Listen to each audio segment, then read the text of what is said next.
the mission statement of Double H is just do the right thing. Mr. Harrison does that all the time. That's like his mantra, is do what must be done, do the right thing. Treat the horses, the people, or clients, or staff fairly, and I think you're going to have long-term success from that. It's kind of our overarching statement, is do the right thing.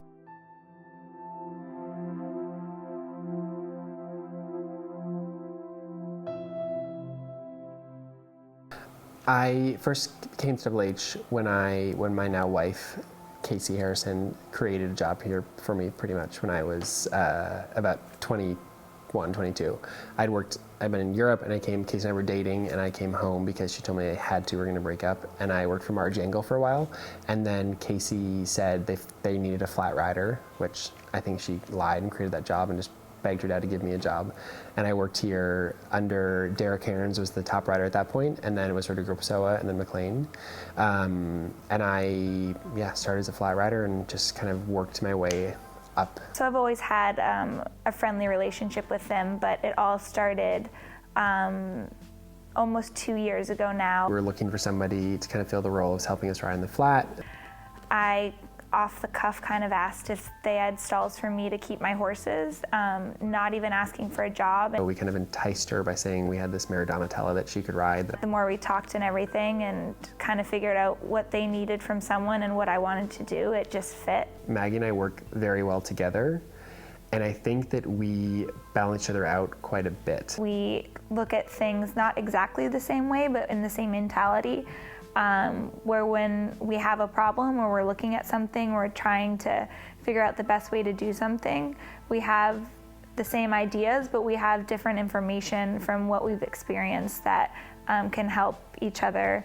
I think Maggie's had the blessing and the curse of being a superstar junior rider. So she has the great experience of a lot of show mileage, and she's always been thought of as a great show rider. And I think for me, I've always been the one to have to really work and rest on my program and making sure my horses are really well schooled in the flat, and I have to work a little bit more to get the same results in my own riding. So I think it's been a really good relationship, because where Maggie has this great show ring ability, maybe she needed somebody to work with that came from the side of training the horse more. And for myself, I can say, can watch Maggie show her, see how she does something kind of naturally and think, oh, that's a good way to get the horse to jump well, and she doesn't really even know she's doing it.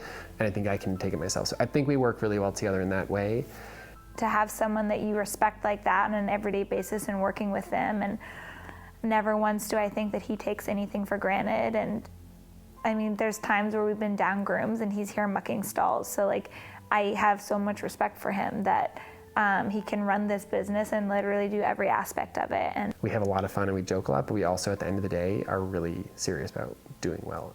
Well, it's Quentin showing and myself and the clients, we all are working towards the same thing, and no one has ulterior motives. And for that many people to come together and all work towards the same thing is something really special, and to be a part of that is awesome.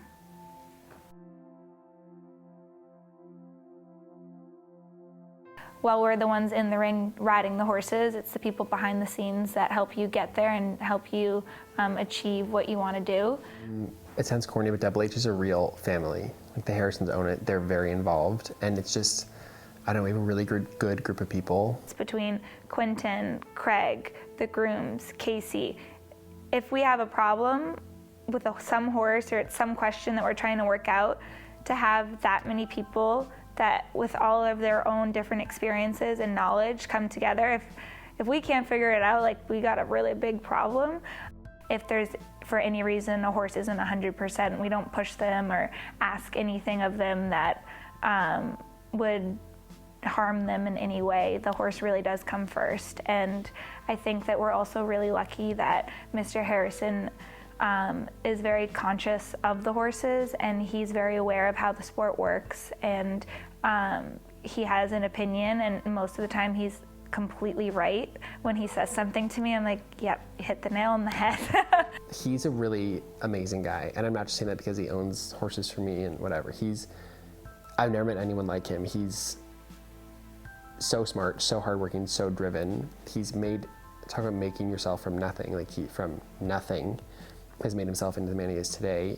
I think that there's not many classes that he misses. He never really jumped, he's never shown, but he's so immersed himself in the sport and he loves it. It started out from his daughter riding and enjoying to see her ride and win, but he loves the sport. He is so intense and passionate about it, and he wants to go to the show and win, but he's just happy to sit here and watch us train horses and jump these 5-year-olds through gymnastics.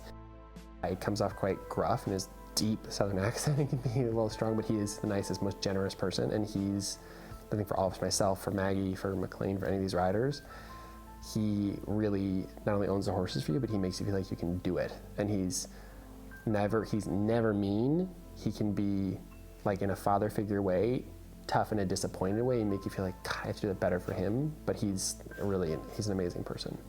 And I think most owners that own horses like he owns, I've had one Grand Prix in Spruce Meadows. It was the biggest Grand Prix I'd jumped up to date, and I had a few jumps down, and having never had a horse I could jump those classes on, I was so disappointed in myself. And I didn't know what to expect when I went to speak to him after the class because he was there watching. And he pretty much gave me a pat on the back, and he was like, well, you did it. So you did it once, now like you can do it again. And he was okay with me making a mistake, and that's something that the next time I went into the ring, I wasn't putting as much pressure on myself because I knew that he was in it for all the right reasons and that he was letting me learn as I went. The one thing Mr. Harrison always says is, do what must be done, or do the right thing. He has this quote that he has on his wall, and it's his mantra. And I think that's really simple, but it's really true. And in horses, people who cut corners or don't do the proper work with the horses, you see it comes out in the end. I think we're lucky that we have people that understand the sport and want to do the sport the right way. His philosophy of doing what needs to be done properly in training horses, training people, your own riding, whatever it is really true, and it's simple, but it really, really makes sense. And if you skip things and cut corners, you're never going to make it that far.